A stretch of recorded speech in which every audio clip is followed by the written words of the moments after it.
amigos. Welcome back to Astrology with Ninad.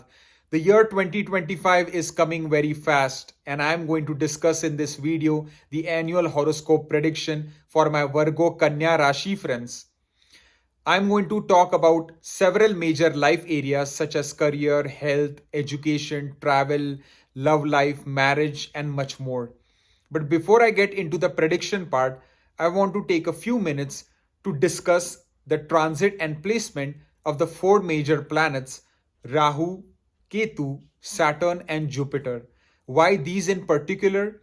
Because they tend to stay in signs and houses for long periods of time as compared to the other planets like Sun, Moon, Mars, Mercury, Venus. So naturally, they exert a lot more influence. If you look at Saturn, it will be transiting in your sixth house in its own sign of Aquarius till March 28. On March 29, it will enter your seventh house in the sign of Pisces, where it will stay there for the rest of the year. Speaking of Rahu, the north node of the moon will be in your seventh house in the sign of Pisces till May 17. On May 18, it will transit to your sixth house in the sign of Aquarius. Similarly, its counterpart Ketu, the south node of the moon, will be transiting in your Lagna in the first house till May 17 in the sign of Virgo, but on May 18 it will transit to your 12th house in the sign of Leo, where it will keep transiting for the remainder of the year. Finally, Jupiter, Dev Guru Brihaspati, will be transiting many times this year. For example, it will be in your ninth house at the start of the year in the sign of Taurus. Then on May 14, it will transit to your 10th house in the sign of Gemini. Then again on October 18, it will transit to your 11th house in its exaltation sign of Cancer. Then finally, again, it will move back to your 10th house in the sign of Gemini on December 5. So these are the key transit and placements of the four major grahas. Now let's get started with the areas of life. Career. Overall, your career will get a significant boost in the month of May and onwards. So you can say in the second half of 2025. Reason being, you have Jupiter, right? Jupiter, the planet of expansion, opportunities, happiness, luck, success, destiny, transiting to your career house itself. It is the natural karaka of destiny and luck factor. So your luck factor will be strengthened at your workplace. And what happens when luck is on one side? You will start to flourish. You will start to progress. You will start to achieve good success at your workplace. You will start to rise in your organization, right? You can get a better job transfer to a different location. You can get the desired job that you are looking for with a much stronger benefits and salary and other perks. You can get a promotion in your organization. You can get transferred to a better team with better co-workers, colleagues, managers, supervisor, your bosses. Your relationship with your subordinates can improve. All these good things can start happening, especially from the month of May onwards. And it is best for you to start thinking more practically. You need to become more business minded when it comes to your job. You need to think what is best for you long term. You need to map out your vision for your long term future, what you exactly want to achieve, and set out actionable, targetable objectives and goals and work towards those, because the second half of the year is looking very promising for you to achieve a lot of your dreams and desires and career aspirations. If I talk about business area, then overall the business area is looking to be much better after April and May onwards. So slowly from April onwards, there will start to be improvement. From May onwards, it will be a whole lot of improvement because Rahu will transit to your sixth house. It will leave your business house. Saturn's impact will be there on your business house moving forward. And Saturn is a good planet for your Lagna. And Saturn is a planet of long term stability, long term permanence. So it can position you in such a way that for the long term future, you can, really put your business at a competitive edge. You can even think of, if you're doing a side venture, you can think of taking your business full time, doing, pursuing your passion full time, and making your dreams a reality as far as business is concerned. You can start to generate sustainable long term revenue and profits for your business and for your subsidiaries if you have those. So overall, it is looking to be a progressive and good time for your business area as the year keeps moving forward. Try not to get into business partnerships in the first 5.5 months if possible. Uh, from, you can say, from the month of June onwards, business partnerships will be more suitable if you plan to do so.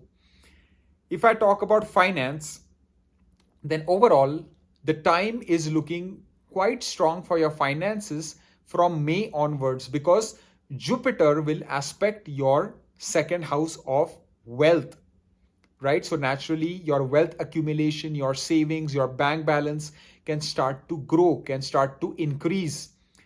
It will even get exalted in the month of November, mainly in your 11th house. That can mean a sudden bonus, promotion, salary increment in your job. You can say between October 18 to December 4, that kind of thing can certainly take place. So just make good, safe investments. Think smart about your finances. If you need to redistribute your investments, portfolio adjustment, whatever needs to be done, do it. But I think try to do it after the month of May onwards, because Rahu's placement in your seventh, you need to be more cautious. If I talk about health, overall, the first half of the year can be a bit sensitive for health area, but the second half will be that you will be fighting fit. Rahu's transit in your sixth, Jupiter's aspect on your sixth is looking to be very promising. I'm seeing a good upward trajectory for your health area. Keep, looking after your health. Take care. Do yoga, meditation, pranayama. Eat the right kind of food. Have a good diet. Do regular exercise, and your health will be mostly positive and will be exceptional in the second half of the year.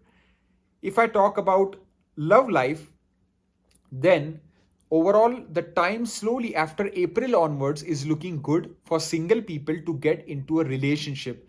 The time will be more supportive for the same. Avoid getting into a relationship in the first 3 months if possible. For those couples already in a relationship, there might be some arguments, bickering, quarrels here and there in the first 3 months. But slowly from April onwards, things will get a whole lot better and you will be on the same page with your partner moving forward. In terms of marriage, for single people wanting to get married, the time slowly from May onwards is looking to be positive. But the best time for getting married, the actual marriage ceremony taking place, the best time for that would be October 18 to December 4. That is the best time for marriage related events to take place. And for married couples who are going through ups and downs in their married life, can start to re-establish the harmony and peace and the love, romance, passion in their married life from the month of May onwards. You can say specifically from May 18 onwards. Till May 17, be very careful in your married life. Do not cheat, do not do things behind your spouse's back, as it will not be good in the long term, because Saturn will move to your seventh house. And if you do bad karma related to your marriage, being doing betrayal, being unfaithful, then Saturn can possibly wreak havoc in your life when it transits to the seventh. But if you are going to be loyal, committed, honest, respectful with your spouse, then Saturn will give you immense blessings when it transits in your seventh house from April onwards. If I talk about education, in terms of primary education for those students pursuing bachelor's high school, the time is looking to be quite good throughout the year, you can say. As long as you put in the hard work and effort, you will do fine. In terms of long distance travel journey, or in terms of higher education for those students pursuing master's PhD program, the time is looking to be good, although some pressure will be felt from the month of April onwards due to Saturn's aspect on the 9th. But it is not a bad aspect. All it is asking is you put in the hard work, effort, and you will make significant academic progress. Just stay focused and do not give in to any temptations or distractions. And respect your professors, and that will go a long way with Saturn. If we talk about children, if you have any children, then the first 3 months, it is a bit of a tough time. It shows in the relationship with your children. There might be arguments, quarrels, disputes, not getting along on the same page. But from the month of April onwards, things will get a whole lot better. Things will improve quite a lot in the relationship with your children. So you can count on that. But you will, of course, need to put in your part, be proactive, spend some quality time to work out those differences. If I talk about travel, in terms of short distance travel journey, the time after June is looking to be better. But you can say even after April onwards, it will be fine for embarking on a lot of short distance travel. But the first 3 months are not conducive that much for short distance journeys.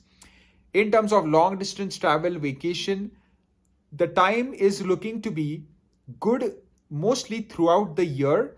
So if you need to embark on that, you certainly can.